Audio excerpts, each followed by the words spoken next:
Plus Sports and PlusTvAfrica. Yes, on a Tuesday morning. And I have, some things to talk about this morning. But the first major one, I'm going to be having a guest on the show via phone call. His name is Stanley Ikawu. Stanley Ikawu is a very, the sports analyst. Let me just stick to that. When you hear him talk, you know what I mean. And we're talking about Samson Siaias this morning. Now, it's supposed to be good news. But I'll stick to the fact that when, at a point, people were sent messages on WhatsApp and said, let's try and donate some money for Samson Siaias to try and travel abroad to try and fight for his case with CAS. And then during that period, we were supposed to be looking for money. I said I didn't have money to give anybody because I felt that there is no smoke without fire. Those guys out there do not just suspect you for doing something wrong without having a little smoke without fire. And then his mom was kidnapped at that period. So, okay.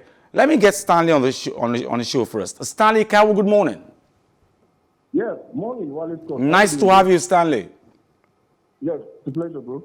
Now, before I read you the story, Stanley, there was a point that they were saying, guys, donate money for Samson Siaias to go and fight for his case. I refused to donate money. Why? Because I first felt that there is no smoke without fire. Why am I donating money for rich Samson Siaias?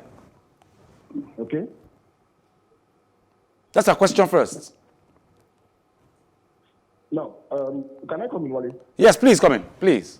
Now, I think like you rightly said, there's no smoke without fire. Now, there's no way you want to fight for justice when you've got cockroach in your cupboard. Let me use that word. True that. When you've got hidden agendas. Well, how come it looks like it's only Nigerians that have been found when it comes to issues like this? I'll give you an instance. Amos Adamu was caught where? Outside the country. Samson Yusuf was caught where? Outside the country with video evidence. Samson Siaias got nailed. Now, a former member of the NFL, maybe the NFL or the NFF, I don't know, said something yesterday that during the Rio 2016 Olympics, a Japanese came and handed the Dream Team Eagles 2 different checks, one to the coach and one to the players. On what basis? How come it's only the under 23 Eagles that had issues when we had Mikel, when we had other players, when we had the then NFL president that can salvage the disclosure, when we had the sports ministry then. Now, like you said... Okay, I'll come to you, Stanley. Let me read the story first of all so people out there can understand what we're talking about. Now, former Super Eagles coach Samson Siaias' life ban from football has been reduced to 5 years by the Court of Arbitration for Sports. In August 2019, World Football Body FIFA banned Siaias for life and fined him £50,000 and for agreeing to the manipulation of matches for betting purposes. According to FIFA, the Olympic silver medalist, former Super Eagles coach's ban emanated from an extensive investigation into matches that Wilson Perumal attempted to fix. A statement from FIFA's Independent Ethics Committee said Siaias was found guilty of having accepted that he would receive bribes in relation in the manipulation of matches that Perumal accepted to manipulate for betting purposes. But Siaias has denied the charges and appealed the ban at CAS. My point, bro, is CAS are using a word. It's English language now this morning. Not be our broken English. English language. They say they have reduced the ban to 5 years because Siaias is a first-time offender. When you use the word offender for someone, that means you don't do him. But we want to leave him now for now because he's doing it for the first time. Now, Wally, there's nothing like a first-time offender, as far as I'm concerned. The law is the law. Now, sometimes it can be adjusted, sometimes it can be amended. But then, was it found culpable? Was it found guilty? Were there evidences against him? Yes. Now, if the lawyers are saying there are evidences they have that they would present so the ban can be lifted completely, then it simply means they're just talking out of point. Now, if you're going to CAS, then you're going to come with a whole lot of evidence to prove your point. True. That you're innocent beyond all reasonable doubt. True. Right? Yeah. Now, 5 years that was slammed now on Siaias as a first offender, I don't think it holds water. But then the Court of Arbitration for Sport has got. Okay, I think I lost, but we'll try and get him back on the phone. It's just network issues. We'll try and get Stanley Ikawu back on the show. Now, FIFA President Gianni Infantino met with Russia President Vladimir Putin on Monday in Moscow. The World Football Governing Body said the meeting was to discuss, among other things, the impact of the 2018 World Cup finals held in the country in football and its status in society. In addition, strategies for the development of the sport and preparations for the 2022 World Cup in Qatar were discussed during the meeting held at Kremlin. Infantino thanked Putin and the Russian Football Federation not only for continuing to endorse football's foundations for success, but also using the power of football to promote diversity on and around the pitch. Infantino later attended the Euro 2020 match between Finland and Belgium in St. Petersburg, a venue which hosted 7 matches during the World Cup in 2008. Some sad news for English football at this point. And then, sometimes at this point in time, when they say, abstain from some things, don't goodness of people, use your face mask, we don't listen until, God forbid that, COVID strikes, and we don't want that to happen to us. Now, England players Ben Chilwell and Mason Mount are self-isolating after coming into contact with Scotland midfielder Billy Gilmour. Now, Billy Gilmour tested positive for COVID-19 earlier on Monday, putting them both in doubt for Tuesday's game with the Czech Republic. Now, current UK regulations for people who have been informed that they have come in contact with someone who was tested positive are for them to isolate for at least 10 days. Both players are teammates of Gilmour's at Premier League club Chelsea and were pictured embracing him at the end of Friday's goalless draw at the Wembley Stadium.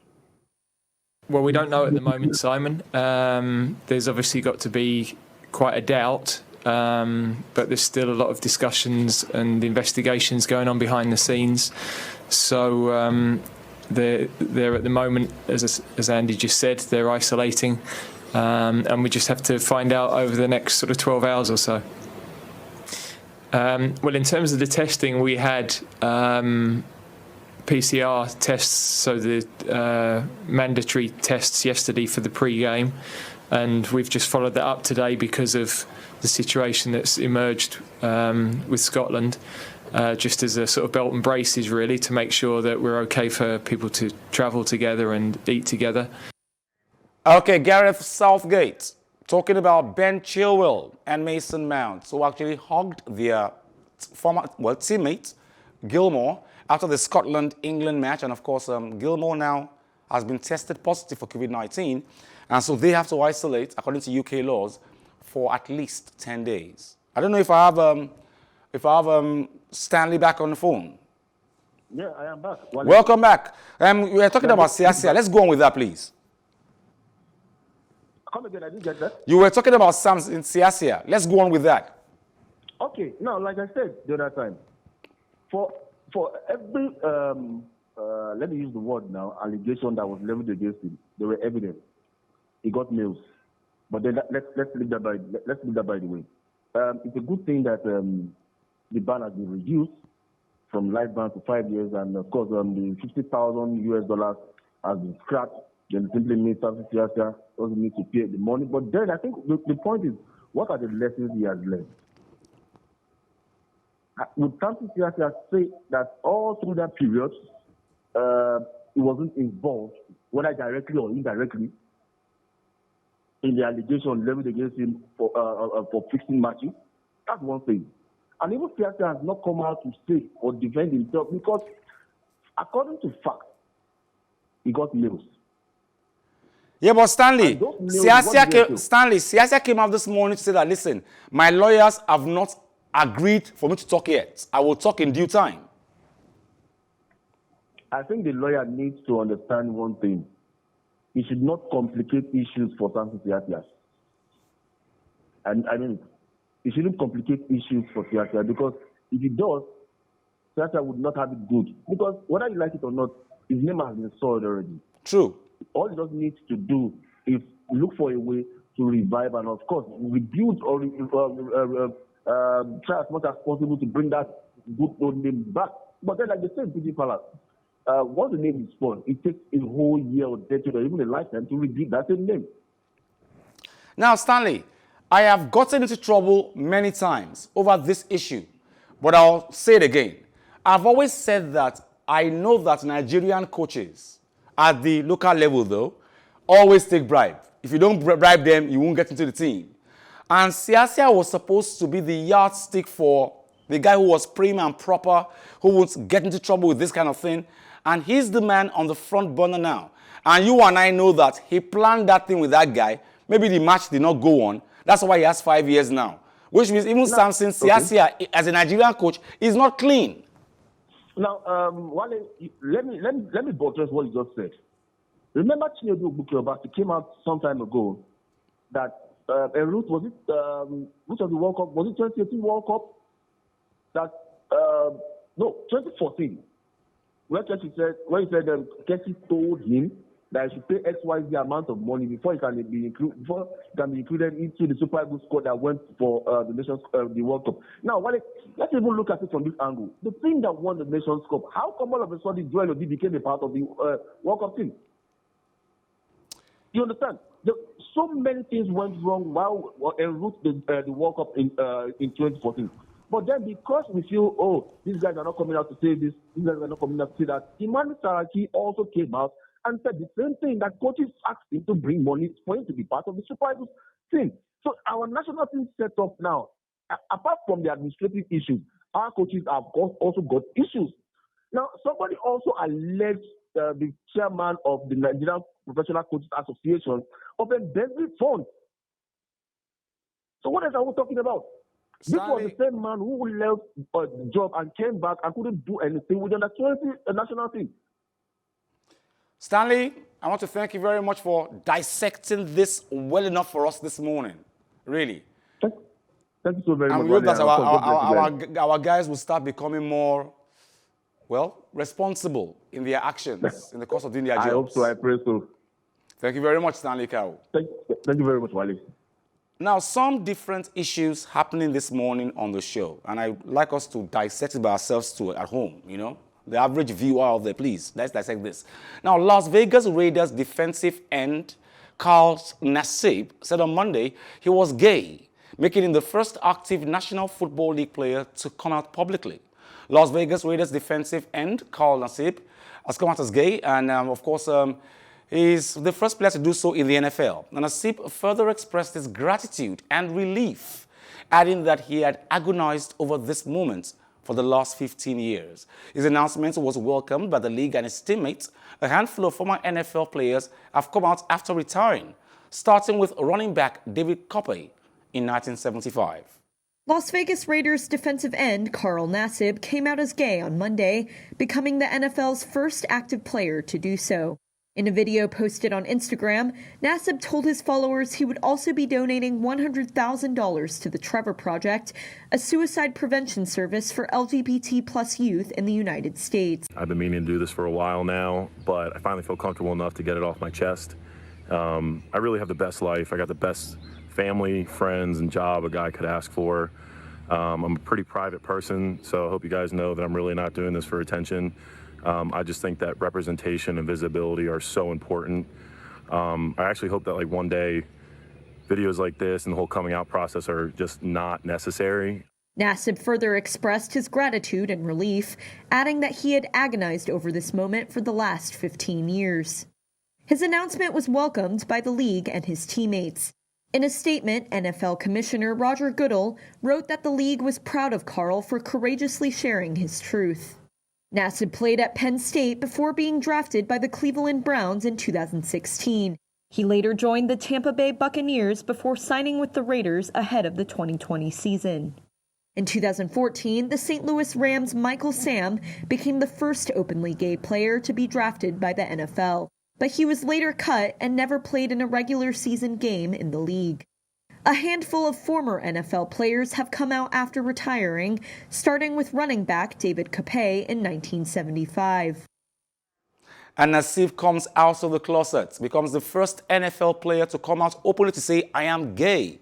And I think, like I said, I've got plenty of drama on the show this morning because we spoke about this yesterday, Mukail and I, and we said that, listen, somebody who competed as a man, initially as a man, in 2013 in weightlifting, is now going to be competing in the Tokyo Olympics as a woman.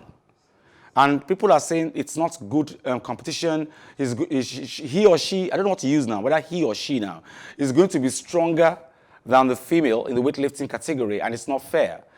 But the New Zealand Prime Minister, Jacinda Ardern, has said today, early this morning, defended the country's selection of weightlifter Laurel Hubbard to become the first transgender athlete to compete at the Olympics, a decision that has fueled a debate over inclusion and fairness in sport.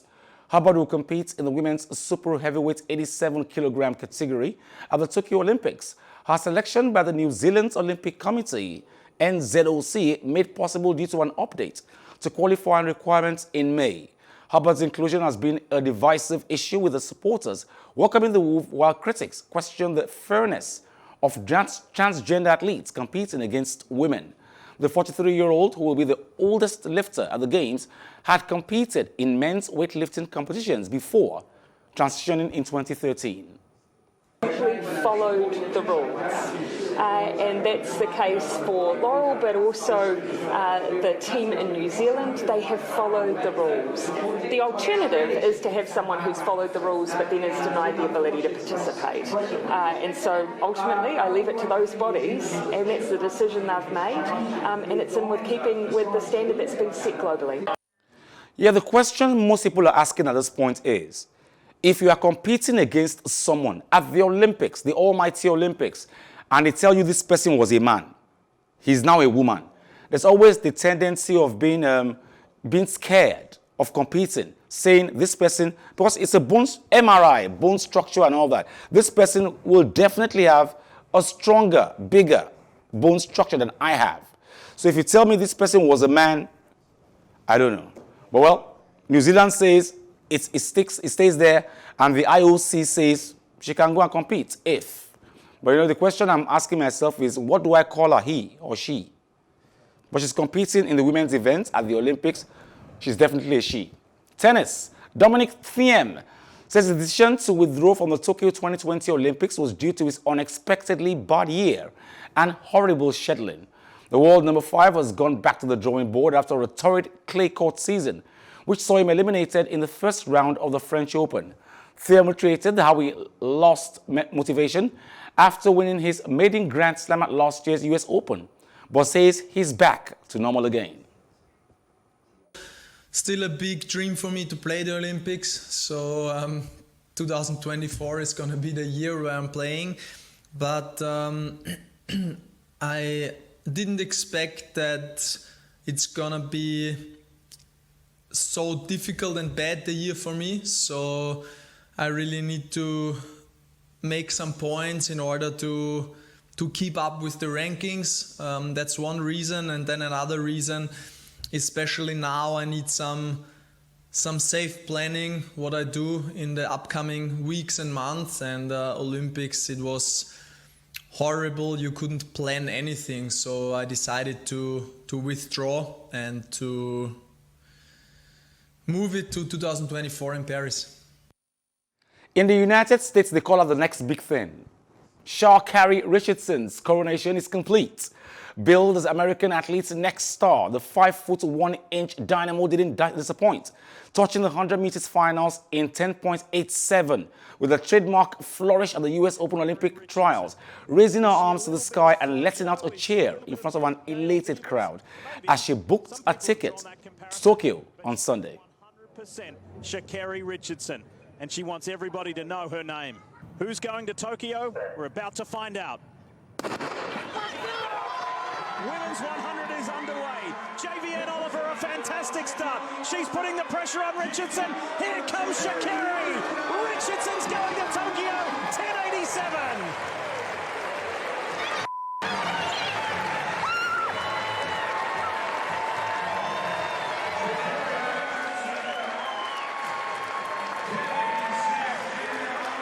Here we go. Noah Lyles, he's doing the 100-200 double. He's in lane 7. We know how good he is at 200. I'm not trying to dampen anybody's mood this morning, but when you find out the time that in the US trials, what time the runners finish, and you compare it to our time, that our own runners finish here, you wonder, do we have a chance to make anything happen?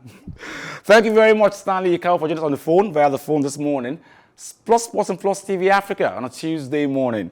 My name is Wally Scott. Join us same time, same station. Like I always advise you at the end of every show, if not for anything, at least for your heart, do some sports.